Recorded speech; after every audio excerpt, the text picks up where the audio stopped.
महामुंबईतील 10 जागांसोबतच नाशिक, दिंडोरी आणि धुळे या 3 ठिकाणी आज मतदान पार पडलं।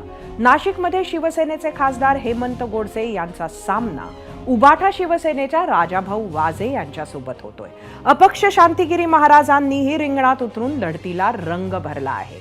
तिथे आज संध्याकाळचा आकडा हाती आला तेव्हा 51.16% मतदान झालं होतं।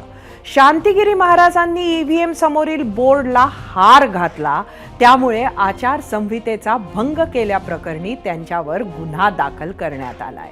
दिंडोरीत केंद्रीय मंत्री भारती पवार विरुद्ध राष्ट्रवादी शरदचंद्र पवार पक्षाचे भास्कर भगरे असा सामना आहे। तिथे आज 57% जास्त मतदान झालं, तर धुळ्यात माजी केंद्रीय मंत्री खासदार सुभाष भामरे यांच्या समोर काँग्रेसच्या शोभा बच्छाव यांचं आव्हान आहे।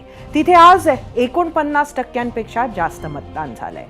2019 साली या 3ही जागा महायुतीनं जिंकल्या होत्या, त्या राखण्यात यश येतं की महाविकास आघाडी त्यांना धक्का देतं हे फक्त 15 दिवसात आपल्याला कळणार आहे। एबीपी माझा, उघडा डोळे बघा नीट।